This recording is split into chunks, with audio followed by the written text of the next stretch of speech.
طاقت کا سرچشمہ عوام ہے. پارلیمنٹ بالادست ہو, عدلیہ آزاد ہو, میڈیا آزاد ہو. نیشنل پارٹی نے اقتدار میں آ کر نظام میں کیا حقیقی فرق ڈالا؟ میں نے سمجھا کہ یہ بلوچستان کی ہسٹری میں پہلا بریک تھرو ہے. اکثر سابق وزراء یہ کہتے ہیں کہ ہمیں مکمل اختیار نہیں ملا. مجھے پتا تھا کہ کس کے ساتھ کون سے ویب لینتھ پہ کھیلنا ہے. جنرل جنجوا صاحب, اس کی بھی مجھے سپورٹ حاصل تھی. نیشنل پارٹی نظریاتی طور پر مضبوط سمجھی جاتی ہے. مطلب میں نے 22,000 ووٹ لی, جس شخص نے 4,000 ووٹ لیے وہ کامیاب ہو گیا اور میں ہار گیا.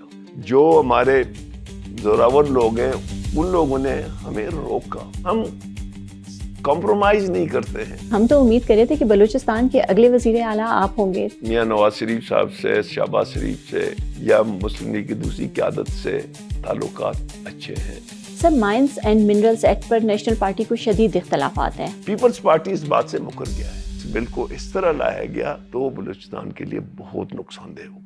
سیندک, ریکوٹک اور سی پیک, کیا ان منصوبوں سے بلوچستان اور بلوچستان کے عوام کی تقدیر بھی بدلے گی؟ مجھے کہا سائن کرو, میں نے کہا نہیں, میں سائن نہیں کروں گا. آپ نے بلوچ قوم پرست جماعتوں کو ایک پلیٹ فارم پر لانے کی کوشش کی لیکن کامیابی نہیں ملی. شاید یہ آپ کے لیے نئی باتیں ہوں گی. ڈاکٹر صاحب, آپ کی کتابیں مارشت اور بے چین زندگی, اس کے حوالے سے کچھ بتائیے گا. ادب زندگی ہے اور زندگی ادب ہے. یہ جو داغ ندامت ہے نا, یہ نہیں ہونا چاہیے. آپ کی توسط سے ایک انکشاف کروں گا, بڑا خطرناک انکشاف ہے.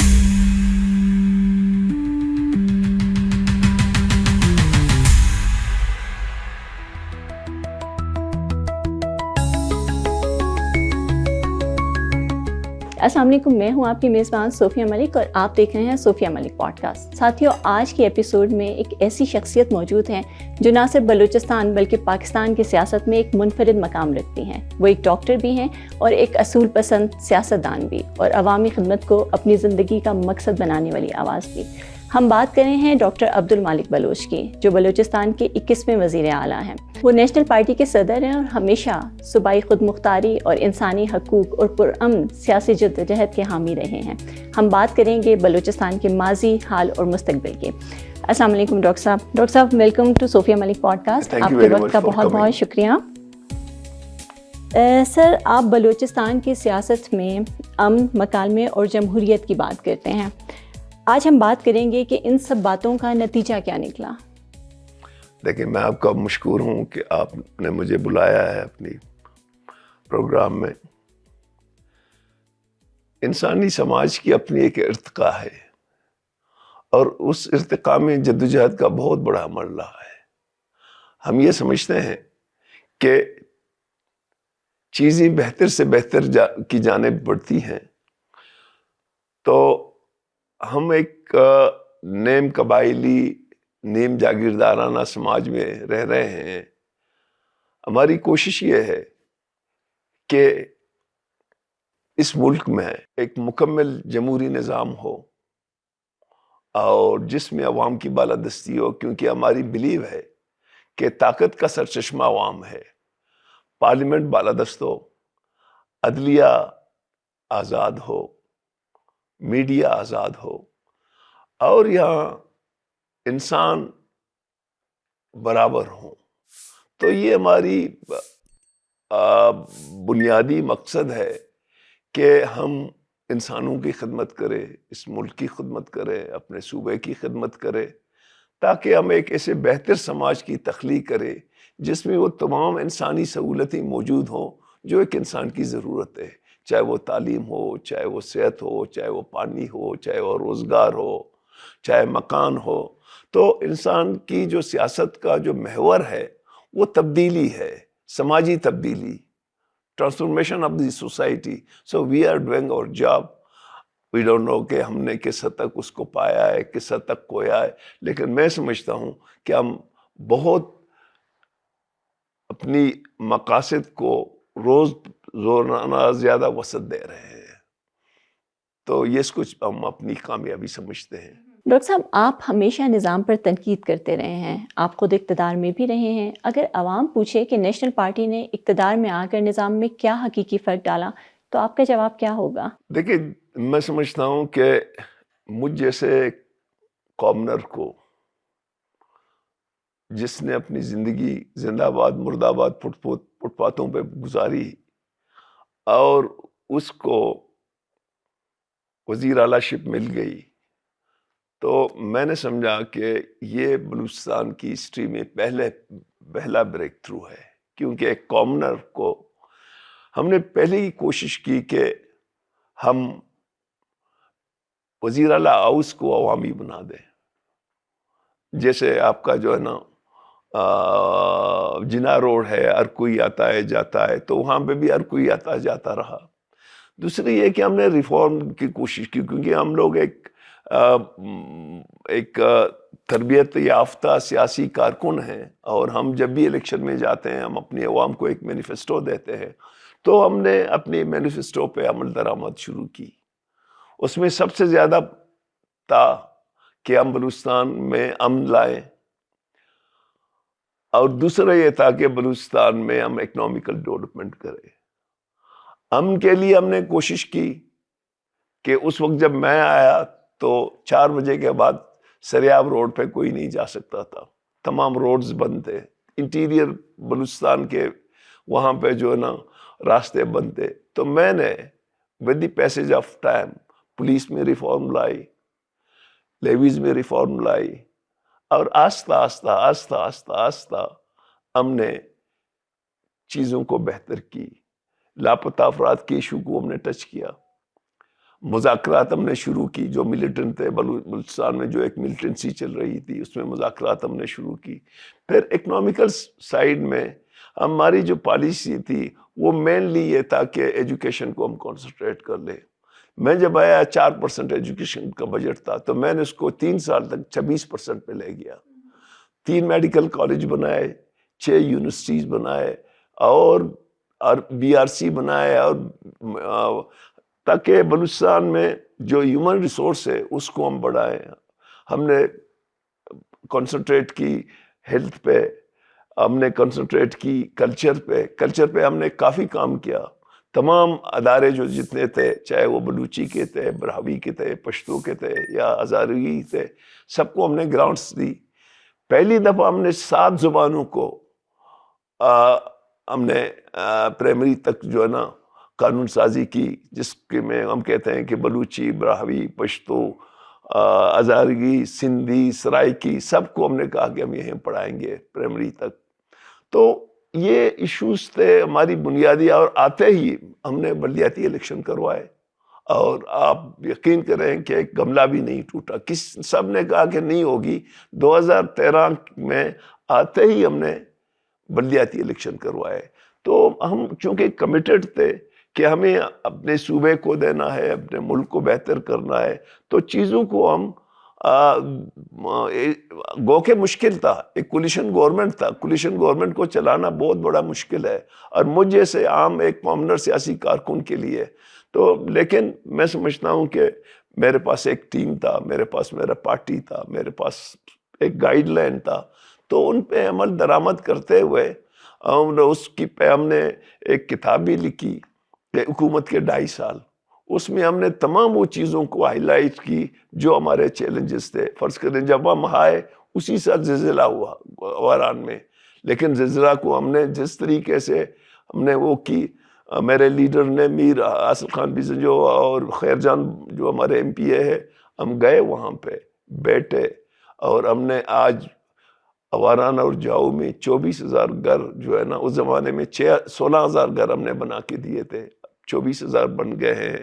تو میں سمجھتا ہوں کہ جب انسان کا نیت ٹھیک ہو، انسان ذہنی صورت پہ کرپٹ نہ ہو، مالی صورت پہ کرپٹ نہ ہو، تو وہ بہت کچھ کر سکتا ہے. اچھا سر، آپ نے یہاں پہ نیت کی بات کی. اکثر سابق وزراء یہ کہتے ہیں کہ ہمیں مکمل اختیار نہیں ملا.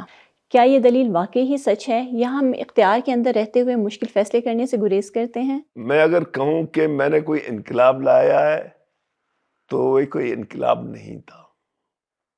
میں کہوں کہ میں فل اختیار میں میرے پاس تھے، یہ بھی نہیں تھا. ایک کولیشن گورنمنٹ تھی، نیشنل پارٹی کی، پختونخوا ملی عوامی پارٹی کی، اور مسلم لیگ کی. لیکن یہ ہے کہ چیزوں کو، چونکہ مجھے پتا تھا کہ کس کے ساتھ کون سے ویو لینتھ پہ کھیلنا ہے. اور یہاں پہ اس زمانے میں مجھے جو اس وقت ایک کور کمانڈر تھے جنرل جنجوا صاحب، اس کی بھی مجھے سپورٹ حاصل تھی، اور وہاں میاں صاحب تھے، محمود خان اچکزئی صاحب تھے، ان سب کی مجھے سپورٹ حاصل تھی، میاں نواز شریف صاحب جو اس وقت وزیر اعظم تھے.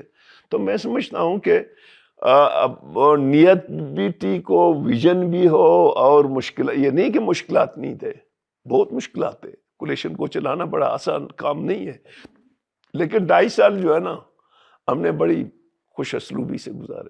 نیشنل پارٹی نظریاتی طور پر مضبوط سمجھی جاتی ہے، مگر انتخابی سیاست میں کمزور دکھائی دیتی ہے. آپ اس تضاد کو کیسے دیکھتے ہیں؟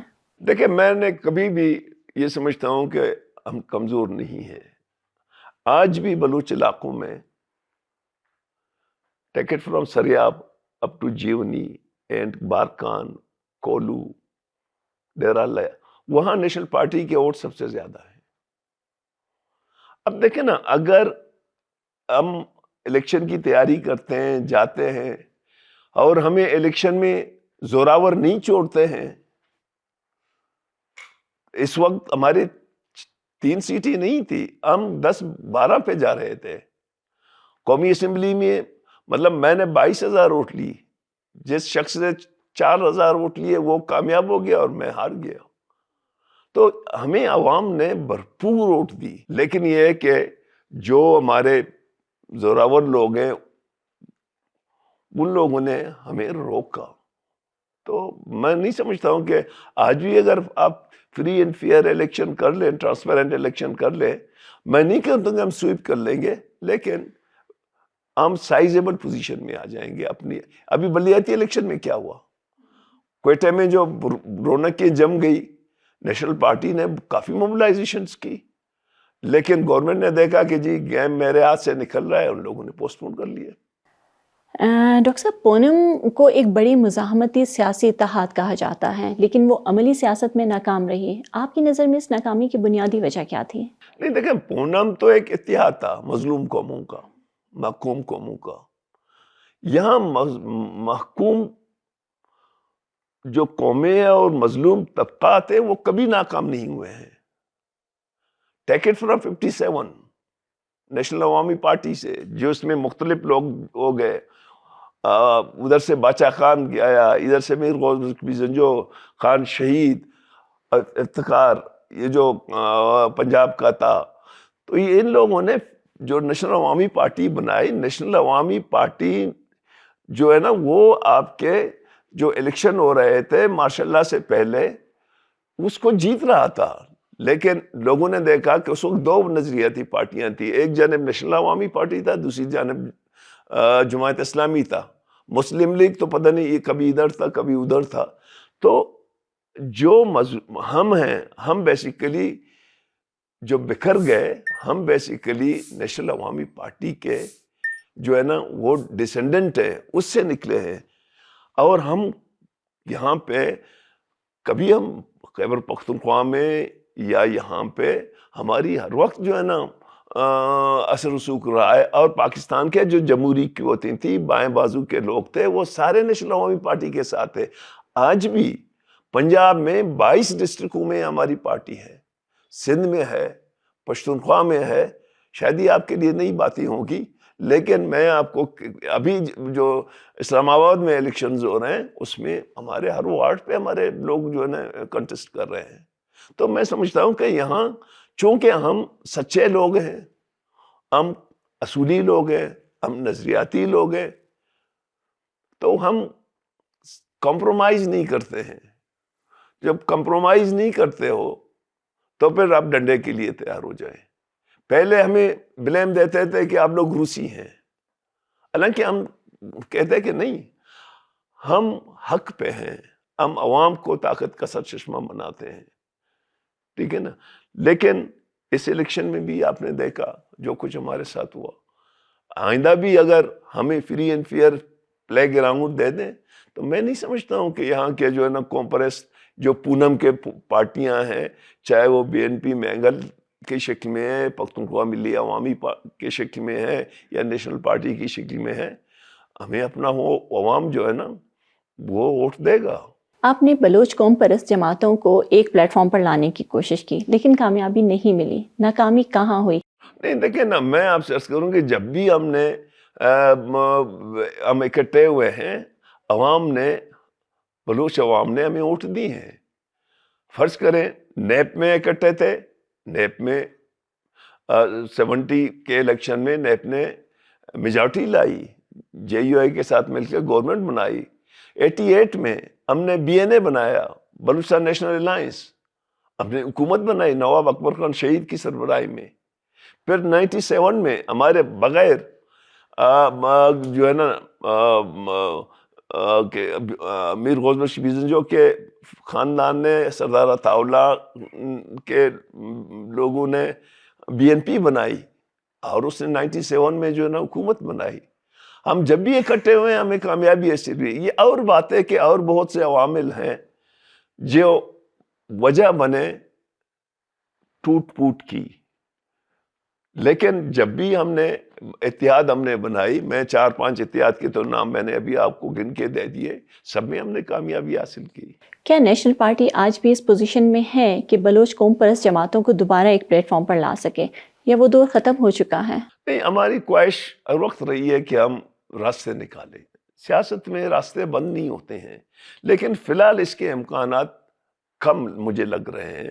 ہم کوشش کر رہے ہیں کہ کہیں نہ دوسری party especially B N P میں اینگل ہو یا دوسرے قوم دوست قوتیں ہوں، ان کے ساتھ راستہ نکالیں، لیکن فی الحال ان کے امکانات کم لگ رہے ہیں. آپ مسلم لیگ نون کی قیادت کے قریب سمجھے جاتے ہیں، نواز شریف اور شہباز شریف دونوں سے آپ کے روابط ہیں. کیا بلوچستان کی حکومت کے حوالے سے، جس میں 2.5 سال کا فارمولہ زیر بحث رہا، کیا مسلم لیگ نون نے اس حوالے سے آپ سے کوئی رابطہ کیا؟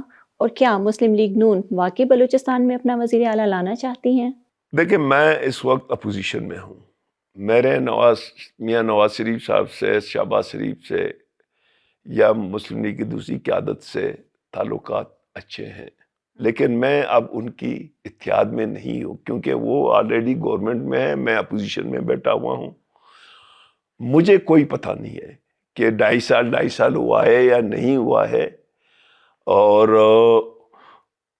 باقی جہاں تک نیشنل پارٹی کا تعلق ہے، وہ اب اس گورنمنٹ کا حصہ نہیں ہے، وہ اپوزیشن میں ہے اب، اور اپوزیشن میں اپنا کردار ادا کر رہا ہے اور مثبت اپوزیشن کر رہا ہے. ڈاکٹر صاحب، ویسے ہم تو امید کرے تھے کہ بلوچستان کے اگلے وزیر اعلیٰ آپ ہوں گے، تو کیا ہماری یہ امید غلط تھی؟ میرے خیال میں چونکہ میں نے آپ کو پہلے کہا میں اپوزیشن میں ہوں، اور میں اس گھوڑے کی سواری نہیں کروں گا جس کے لگام میرے ہاتھ میں نہ ہو. موجودہ جو کولیشن ہے وہ میری بس کی بات نہیں ہے، وہ اسی طرح چل رہا ہے، اس کو چلنے دیں. میں اپوزیشن میں ٹھیک ہوں کیونکہ میں سمجھتا ہوں کہ موجودہ حالات میں ہمیں اپوزیشن میں رہنا زیادہ مناسب ہے بنسبت گورنمنٹ جانے کی. تربت میں آپ کے دور کے ترقیاتی کام واضح رہے، آئندہ کے لیے تربت کی ترقی اور تعلیم کے شعبے میں آپ کی کیا ترجیحات ہیں؟ دیکھیں، اس وقت تربت تو ایجوکیشن وائز، بلکہ اس کا بیچ ہم نے 93 میں وہ کیا تھا سارے بلوچستان میں، نہ صرف تربت میں. جب I was education minister for 3 years 1973 to 1976. تو آج تربت جو ہے نا بلوچستان میں نمبر 1 ہے، اور لٹریسی ریٹ ان کی 62% ہے. اور اس وقت ہماری انرولمنٹ، چونکہ میں جب ابھی میں 2-2.5 مہینے اپنے حلقے میں رہا ہوں تو میں ہر روز ایک اسکول وزٹ کرتا تھا، تو اس وقت 63,000 ہمارے میل ہیں اور 62,000 ہمارے فیمیلز ہیں. 1,000 کا فرق ہے صرف. ہمارے ہاں فیمیل انرولمنٹ بہت زیادہ ہے، اور ہم نے کافی اس پہ انویسٹمنٹ کی ہے. میں اپنا بجٹ کا اچھا خاصا جو ہے نا، جو بھی مجھے وہ ملتی ہے وہ میں ایجوکیشن پہ لگا لیتا ہوں. اور آج بلکہ وی کین کلیم کہ مکران پاکستان میں 8ویں نمبر پہ ہے ایجوکیشنز میں. اینڈ وی ہوپ کہ ہمیں اگر موقع ملا تو ہم سارے بلوچستان کو ایجوکیشن، کیونکہ ہم سمجھتے ہیں کہ بغیر ٹیکنیکل کوالٹی ایجوکیشن کے اور بزنس کے بلوچستان آگے نہیں جائے گا. یہ میرا فرم بلیو ہے کہ جب تک ہم اپنی ایجوکیشن کو ریفارم میں نہیں لائیں گے، کوئی قوم بغیر ایجوکیشن کے ترقی نہیں کر سکتا ہے، چاہے ہم۔ ڈاکٹر صاحب، پشتونخوا ملی عوامی پارٹی کے ساتھ حکومت کرنے کا تجربہ کیسا رہا؟ کیا بلوچ پشتون سیاسی ہم آہنگی واقعی قابل عمل ماڈل ثابت ہو سکتی ہے؟ دیکھیں، بلوچ اور پشتون کا ایک بہت لمبا رشتہ ہے، اور وہ رشتہ قائم رہے گا انشاءاللہ، ہر وقت قائم رہے گا۔ اور میں چونکہ اپنے آپ کو یوسف عزیز مکسی، عبدالعزیز کورد، میر غوث بخش بیزنجو، باچا خان، عبدالصمد خان شہید اچکزئی، میں اپنے آپ کو ان کا فالوور سمجھتا ہوں۔ وہ ایک بھائی چارے کی فضا میں ان لوگوں نے سیاست کی۔ جس زمانے میں پاکستان بننے سے پہلے بلوچ اور پختون، میں آپ کو ایک مثال دیتا ہوں، ایک پارٹی تھا Kalat state national party which is headed by جو ہے نا بلوچ، دوسرا تھا انجمن وطن، وہ عبدالصمد خان شہید ڈیل کرتا تھا۔ ان میں ایک تھا کہ یہ ممبر عہدیدار اس کے بھی ہو سکتے ہیں اور اس کے بھی ہو سکتے ہیں۔ اس کا ہمارا بہت بڑا لیڈر تھا، شاعر تھا، ادیب تھا، 23 سال اس نے جیل میں گزارے، محمد حسین عنقا صاحب۔ وہ بیک وقت کلات نیشنل پارٹی کا جو ہے نا وہ جنرل سیکرٹری تھا اور انجمن وطن کا بھی تھا۔ تو ان میں اتنی قربت تھی اور ہے۔ میں سمجھتا ہوں کہ جو بھی کوئی بھی کوشش کریں بلوچ پشتون رشتوں کو ختم کرنے کی، وہ ختم نہیں ہوں گے۔ اب تو یہاں پہ آپ دیکھیں کوئٹے میں اتنی انٹر میرجز ہوئے ہیں بلوچ اور پشتون کی کہ یو کانٹ مطلب امیجن۔ تو میں سمجھتا ہوں کہ یہ رشتہ انشاءاللہ مضبوط ہوگا اور زیادہ گہرا ہوگا۔ Sir, mines and minerals act پر نیشنل پارٹی کو شدید اختلافات ہیں، مختصراً بتائیں کون سی شقیں بلوچستان کے مفاد کے خلاف ہیں؟ دیکھیں، پہلی بات تو یہ ہے کہ مائنز اینڈ منرلز، میں آپ کو آپ کی پوڈ کاسٹ کی توسط سے کچھ چیزیں کلیئر کرنا چاہتا ہوں۔ ہمارے اکثر جرنلسٹ، ہمارے اکثر انٹلیکچوئل کنفیوز ہیں کہ مائنز اینڈ منرلز 18ویں ترمیم کی وجہ سے بلوچستان کو ملا ہے۔ یہ 18ویں ترمیم سے پہلے بلوچستان کا تھا۔ جو mine and minerals, education, health, agriculture, یہ کبھی بھی فیڈرل سبجیکٹ نہیں رہے ہیں، یہ پروفیشنل سبجیکٹ رہے ہیں۔ یہاں پہ صرف 18ویں ترمیم میں کنکرنٹ لسٹ آیا جو کوئی 47 48 آرٹیکلز پہ تھے، اور جو تیل اور گیس کا تھا، پہلے تیل اور گیس تمام فیڈرل گورنمنٹ کا تھا۔ جب ہم نے اسٹینڈ لے لی تو یہ ہوا کہ جو تیل اور گیس جہاں کہیں نکلتا ہے، آدھا صوبے کا ہے، آدھا مرکز کا ہے۔ تو فیڈرل گورنمنٹ کو اس پہ کوئی وہ نہیں ہونا چاہیے، اختیار۔ اب جو اس میں ہمیں شک وہ ہے، پہلی بات تو یہ ہمارا اپنا پروگیٹیو ہے، ہم لیجسلیشن ہم کریں گے بغیر کسی گائیڈ لائن دے۔ اس میں گائیڈ لائن شامل تھا۔ اب فرض کریں جو کنکرنٹ لسٹ تھا اس میں جو اسٹریٹجیکل منرل تھا وہ تھا آپ کا یورینیم، باقی تمام جو ہے نا، اب ان لوگوں نے کہا کہ اب جو ریئر ارتھ تھے، وہ منرل جو ریئرز ہیں ان کا تعین فیڈرل گورنمنٹ کرے گا۔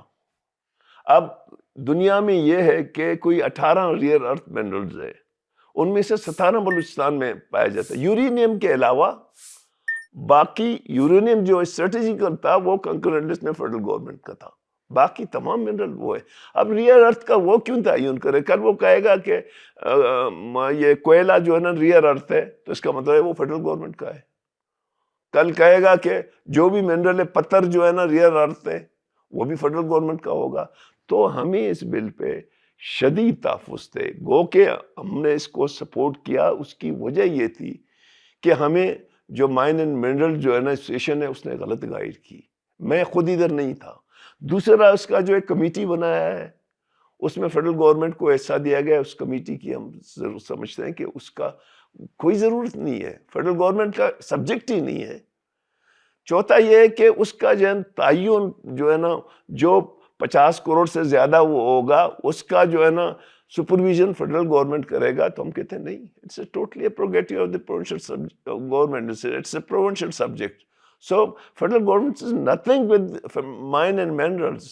سو اس نے کیا کیا ہے, ایک جانب جو ہے نا ہیلتھ منسٹر رکھا ہے, ایجوکیشن منسٹر رکھا ہے, اچھا سنگر کیریکولم کی بات کرتے ہیں, اور پھر جو ہے نا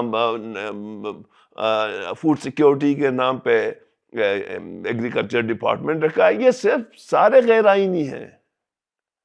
یہ اب مجھے دکھا دینا فیڈرل کون سے لیجسلیٹو لسٹ میں یہ شامل ہیں. یہ تو سارے صوبوں کے ہیں. اس انکروچمنٹ. اور میں آپ کو ایک بات اور بتا دوں آپ کی توسط سے, ایک انکشاف کروں گا, بڑا خطرناک انکشاف ہے. وہ یہ ہے کہ ابھی یہ لا رہے ہیں گوادر پورٹ پہ لیجسلیشنز. جو اختیارات گوادر پورٹ پہ صوبوں کا تھا, یعنی یہاں یہ مینڈیٹری تھا کہ چیئرمین جو ہے نا وہ صوبے کا ہوگا اور اس کے 4 ممبران ہوں گے. ہم 18ویں ترمیم میں اور اللہ بخش میر حاصل خان ان کے ساتھ لڑتے رہے کہ جی ہم پورٹ ماسوائے نیویگیشن کے سارے پروونشل سبجیکٹ ہونا چاہیے. دنیا میں پورٹ تو نیو یارک پورٹ ہے, وہ تو میونسپل کارپوریشن کا ہے. دنیا میں پورٹ تو ان کے کارپوریشنوں کے ہیں. تو اس پہ ہمیں پیپلز پارٹی نے ایشورنس دی کہ جی ہم کانسٹیٹیوشنل تبدیلی نہیں لائیں گے, لیکن جو رولز آف بزنس بنیں گے اس میں ہم بلوچستان کو پرائورٹی دے دیں گے. ایک ایگریمنٹ سائن ہوا, اس میں ایک ہماری طرف سے ایک میں سگنیٹری ہوں, ایک میر اسرار سگنیٹری ہے اس کمیٹی میں, ایک جو ہے نا شاید آغا شاید بگٹی سیگنیٹری ہیں, دوسری جانب رضا ربانی ہے, خورشید شاہ ہے, نوید قمر ہے. پیپلز پارٹی اس بات سے مکر گیا ہے. ابھی جو قانون لا رہا ہے نیا جو ٹیبل کیا ہے بل, اس بل میں چیئرمین کے اوپر ایک سی او لا رہے ہیں. سی او کو فیڈرل گورنمنٹ نومینیٹ کرے گا اور وہ سی او سب کچھ کا اہل ہوگا. تو میں سمجھتا ہوں کہ this is against the will of the Baloch people اور بلوچستانیز, اور یہ ایک اچھا عمل نہیں ہوگا. اور میں سمجھتا ہوں کہ اگر اس بل کو اس طرح لایا گیا تو وہ بلوچستان کے لیے بہت نقصان دہ ہوگا. شاید سندھ والے سہ لیں گے لیکن ہم نہیں سہ سکتے ہیں, کیونکہ ہماری تو 70 سے 80% پورٹ تو سی تو ہمارے پاس ہے, بلوچستان کے پاس ہے. تو ہم کیسے افورڈ کر سکتے ہیں کہ جی گوادر پورٹ کی تمام کنٹرول فیڈرل گورنمنٹ کے پاس ہو, کہ وہ کمیٹڈ ہے ہمارے ساتھ کہ جو کچھ ہوگا اس بورڈ میں ہم جو انج ہوگا وہ بلوچستان کو ہوگا. جو chairman chief minister of Balochistan nominate کرے گا وہی ہوگا, جو ابھی تک ہو رہا ہے, لیکن ابھی اس کو چینج کر رہے ہیں. سیندک، ریکوٹک اور سی پیک کو پاکستان کی تقدیر بدلنے والے منصوبے کہا گیا, لیکن سوال یہ ہے کہ کیا ان منصوبوں سے بلوچستان اور بلوچستان کے عوام کی تقدیر بھی بدلے گی؟ تو دیکھیں نا, اگر بلوچستان کی تقدیر بدل جاتی تو 1957 میں گیس نکلا سوئی سے, 80% گیس ہمارا شیئر تھا. اس نے تمام فرٹیلائزر کمپنیوں کو کرپتی بنایا. او جی ڈی سی ایل, پی پی ایل اور سیو سادن, سوئی نادن کرپتی ہو گئے. لیکن بگٹی کے جو ہے دن نہیں ہوا. آج بھی اگر ڈسٹرکٹ پروفائل کو آپ دیکھیں, پاکستان میں سب سے زیادہ کم ترقی یافتہ ڈسٹرکٹ ڈیرہ بگٹی ہے. اسی طرح آپ سندک پہ آ جائیں, 30 سال ہو گئے سندک کو, 50% چائنیز, 48% فیڈرل گورنمنٹ, 2% بلوچستان. اسی طرح آپ آ جائیں پورٹ پہ, 93% Chinese government, 7% federal government, provincial government 0. اب ریکوڈک کو ہم نے دیکھا نہیں. میں نے اپنے دور میں نہ پی پی ایل وہ ہوا تھا, ایکسپائر ہوا تھا, مجھے کہا سائن کرو, میں نے کہا نہیں, میں سائن نہیں کروں گا. جب تک میرے پروفٹ کو ڈبل نہیں کرو گے. سندک میں آغاز حقوق کے پیکیج کے تحت فیڈرل گورنمنٹ نے، پیپلز پارٹی نے کہا تھا کہ ہم نے اپنے پیسے ریکور کیے. اب یہ 48% ہے یہ بلوچستان کے، تو میں نے کہا 50% اب ہمیں دے دیں، 50% چائنا کو دے دیں، تب میں سائن کروں گا. ریکوڈک پہ 16 دن ہم پیرس میں ہم نے آربیٹریشن کورٹ میں آرگو کی، اور میں نے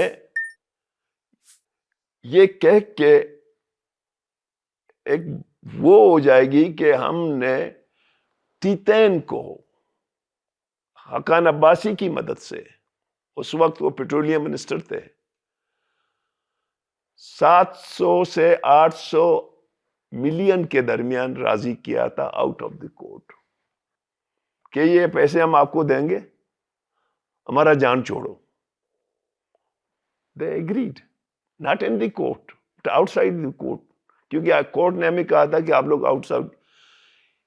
یہ بات چیت خاقان عباسی صاحب نے کی. لیکن جب میں چلا گیا اس میں پھر انویسٹیگیشن ہوگی اور پکڑ دکڑ شروع ہوا، سب کچھ ہو گیا. آخر میں 10 ارب کی جو ہے نا ڈالر کی پینلٹی ہوگی ملک کو، اور ہمیں ریکارڈ ایک مجبوراً ان کی کنڈیشن پہ، ٹیتین کی، انٹافاگسٹا کی، بیرک گولڈ کی کنڈیشن پہ دینا پڑا. تو مجھے کہا آپ اس کو سپورٹ کرو. میں نے کہا ایگریمنٹ لاؤ، جو بلوچستان کے حق میں ہوگا میں اس کو سپورٹ کروں گا. جب تک میں سندک کی ایگریمنٹ کو نہیں روکوں گا میں. ابھی وہ کہتے ہیں کہ جی 25% ہے، 25% میں 15% وہ شیئر خریدے ہیں، 10% اس کا ہے. But I am not sure. ابھی جو امریکن کمپنیوں کو وہ کر رہے ہیں، سعودیہ کو کر رہے ہیں، کس کے شیئر دے رہے ہیں؟ فیڈرل گورنمنٹ اپنا دے رہا ہے، بلوچستان کا اپنا دے رہا ہے، کم از کم ٹیتین تو اپنا نہیں دے گا. تو میں سمجھتا ہوں کہ بلوچستان کے وسائل لوٹے جا رہے ہیں. اور اس پہ اب دیکھیں نا 30 سال تک سندک میں وہ ایکسکیویشن ہو رہا ہے. آپ جائیں ذرا سندک کی پوزیشن تو دیکھیں نا، جا کے تفتان کو دیکھیں، دال بندین کو دیکھیں. دال بندین میں اسکول کالج میں نے دیے ہیں، پانی میں نے دیے ہیں، ٹھیک ہے نا، اور وہاں بنیادی سہولتی نہیں ہے. گوادر میں تو میں نے آپ کو کہہ دیا کہ آپ کا سی پیک ہے، لیکن سی پیک بلوچستان میں تو نہیں ہے نا. 57 بلین ڈالر تھے یا کیا تھے، وی ڈونٹ نو. کہ وہ بلوچستان میں تو گوادر میں تھوڑے بہت ایسٹ بے بنا ہے ایک سڑک کے، وہ ہے گوادر پورٹ ہے، اپنا ایئرپورٹ ہے، اس میں پتہ نہیں دوسرے لوگوں کے بھی شیئر ہیں کہ نہیں ہے. یہ سچ پورٹ کے اندر جو کچھ ہو رہا ہے آئی ڈونٹ نو کیا ہو رہا ہے. لیکن یہ ہے کہ جو پیسے سی پیک میں ملے تھے ان میں بلوچستان کی کنٹریبیوشن اتنی نہیں ہے، وہ زیادہ تر دوسرے صوبوں پہ لگ گئے. وہ بھی ہمارے ملک ایسے ہیں، لگنا چاہیے، لیکن بلوچستان میں بھی لگنا چاہیے. بلوچستان کے نوجوان شدید مایوسی کا شکار ہیں. حکومت اگر واقعی سنجیدہ ہو تو فوری طور پر کون سے 3 اقدامات نوجوانوں کو قومی دھارے میں لا سکتے ہیں؟ دیکھیں یہ میں نے کئی دفعہ کہا ہے اور آپ کے توسط سے بھی کہوں گا، یہ ملٹی ڈائمنشن اسٹریٹجی کی ضرورت ہے. Political reform, economical reform. سب سے پہلے جو ہے نا آپ ایک اس ماحول پیدا کریں جس میں مذاکرات ہوں، لاپتہ افراد کے مسئلے کو ایڈریس کر لیں، الیکشنوں کو فری اینڈ فیئر کر لیں. جو مایوسی ہے جاب اپرچونٹی دے دیں، بارڈروں کو کھول دیں، تاکہ لوگوں کا اس وقت دیکھیں نا ہماری اکانومی ہے، ہماری ایگریکلچر بیٹھ گئی ہے، لائف سٹاک ہے وہ بھی وہ نہیں ہے، مائن منرلز ہیں ہمارے کنٹرول میں نہیں ہے، فشریز ہیں ہمارے گو کہ ہمارے کنٹرول میں ہے، لیکن ادھر ٹرالر مافیا اتنا زیادہ ہے کہ ہماری بس کی بات نہیں ہے. ہماری اکانومی ان 4 چیزوں پہ، پھر یہ ہمارا ہیومن ریسورس ہے جو ڈیولپ نہیں ہے، ٹھیک ہے نا. تو یہ وہ چیزیں ہیں جن کو آپ ایڈریس کر کے پلس ایک ایسی ماحول پیدا کر لیں جس میں مذاکرات ہوں. مذاکرات کے لیے ماحول پیدا کر لیں، اکنامیکل ڈیولپمنٹ کر لیں، نوجوانوں کو اپرچونٹی دیں تاکہ وہ اس ریاست کے ساتھ جڑ جائیں. جب یہ باتیں کر لیتے ہیں تو وہ سمجھتے ہیں کہ میں سمجھتا ہوں کہ اس سے پہلے بھی انسرجنسی ہوئی ہے، ان کے حل بھی مذاکرات تھا، مذاکرات کی ٹیبل پہ جو ہے نا یہ مسئلے حل ہو گئے. اور آج بھی اگر آپ ملٹی ڈائمنشن اسٹریٹجی بنائیں، نوجوانوں کو آپ اٹریکٹ کریں گے اور نوجوان جو ہے نا وہ اپنے مین اسٹریم دائرے میں شامل ہوں گے. یہ کیونکہ میرا اپنا تجزیہ ہے. تو اگر آپ کہتے ہیں کہ نہیں الیکشن بھی میں اپنی مرضی سے کرواؤں گا اور دوسرے بھی اصلاحات نہیں کروں گا، پھر تو ہم بے بس ہیں. اچھا ڈاکٹر صاحب، ہم ہمیشہ سے دیکھتے رہے سیاسی مصروفیات کے ساتھ ساتھ ماشاءاللہ آپ کا رجحان ادب کی طرف بھی بہت زیادہ رہا، لکھنے لکھانے کا سلسلہ بھی رہا، آپ کی کچھ کتابیں بھی آئی ہیں، اور اسپیشلی ڈاکٹر صاحب آپ کی کتابیں مارشت اور بے چین زندگی، اس کے حوالے سے کچھ بتائیے گا. بنیادی طور پر میں ہمارے جو گھریلوی ماحول تھا وہ لٹریچر کا تھا. میرا بھائی پڑھا لکھا، وہ لکھاری تھا، سول سرونٹ آ گیا سیکٹری اور لیول پہ. ہمارے گھر میں میرا چاچا تھا، وہ بہت بڑا شاعر تھا، میر صاحب قومی. تو مجھے لٹریچر میں جانے کا شوق تھا، تو میں نے کہا کہ میں جا کے انگریزی لٹریچر پڑھوں. لیکن میرے والد صاحب کی وجہ سے میں نے میڈیکل پڑھا. تو اس دوران جو ہے نا، چونکہ میں بی ایس او کا 70s کا ایک ایکٹیو ممبر تھا ایوب خان کے زمانے میں، جب ہم تحریک چلی تو ہم چھوٹے تھے لیکن ہم پھر بھی کہتے تھے کہ توڑیں گے 1 یونٹ کو توڑیں گے. تو اس زمانے میں جب بی ایس او میں تو پر 77 میں بی ایس او نے ایک رسالہ نکالا بلوچی کا اور براہوی کا. تو بلوچی کا ایڈیٹر میں رہا اور براہوی کا ایڈیٹر ڈاکٹر سلیم کرد. تو اس زمانے سے لکھنے کا ایک شوق آ گیا.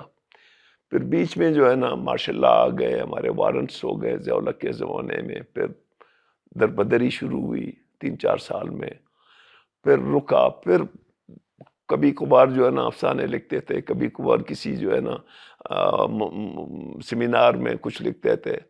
تو میں سمجھتا ہوں کہ ادب زندگی ہے اور زندگی ادب ہے. ادب کے بغیر زندگی بھی ادبی ہے اور ادب کے بغیر زندگی وہ نہیں ہے، ٹھیک نہیں ہے. تو میں سمجھتا ہوں کہ آج بھی میں 2 کتابوں پہ کام کر رہا ہوں. وہ کہ سیاسی مصروفیات زیادہ ہیں لیکن ہمارے ہاں علمی ڈسکشنز ہوتے ہیں.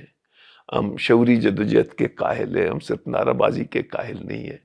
ہم اپنے نوجوانوں کو تربیت دیتے ہیں، ہسٹری پڑھاتے ہیں، فلسفہ پڑھاتے ہیں، پالیٹکس پڑھاتے ہیں، تاکہ وہ سماج کے تبدیلی کے اصلی، کیونکہ یہ گو کہ اس وقت ہمارے سوشل میڈیا نے بک کلچر کو بہت پیچھے دھکیل دیا ہے. لیکن ہماری کوشش ہے کہ ہم اب سمجھتے ہیں کہ بک کے بغیر زندگی ادھوری ہے. اور میں اس فلسفے کا قائل ہوں کہ جب بھی موقع ملتا ہے تو ہم کوئی نہ کوئی چیز لکھتے ہیں یا پڑھتے ہیں. ڈاکٹر صاحب، آپ تو ماشاءاللہ خود نوجوانوں کے لیے ایک رول ماڈل ہیں، تو کبھی اپنی زندگی کے حوالے سے کتاب لکھنے کا خیال نہیں آیا دل میں؟ اس وقت میرے 2 چیزوں پہ کام کر رہا ہوں. ایک تو یہ ہے کہ میں بلوچ جو جمہوری پارٹی ہیں، ٹیک اٹ فرام عوامی نیشنل پارٹی یا بلوچ لیگ جو 1920 میں ہے، پھر اس کے بعد نیب، پھر مختلف B S O, B N M, B N P, میں ان کا ہسٹری لکھ رہا ہوں اور ان کا کریٹیکل انالائسس کر رہا ہوں کہ ان میں کیا وسعت ہوئی، کیا پیچیدگی ہوئی، کیا توڑ پھوڑ ہوئی. اور اس کے ساتھ پھر اپنے جو سرگزشت ہے ان کو بھی لکھ رہا ہوں کہ کس طریقے سے ہم نے اپنی اس جدوجہد کو، کیونکہ ہم عام لوگ تھے، فٹ پاتی تھے، ٹاٹ کے اسکولوں میں ہم پڑھتے تھے 5-5 6 گھنٹہ کلومیٹر. ہم لوگ 52 ڈگری سینٹی گریڈ میں پیدل چل کے اسکول جاتے تھے، نہ کوئی گاڑی تھا نہ کوئی سائیکل تھا. تو ہم تو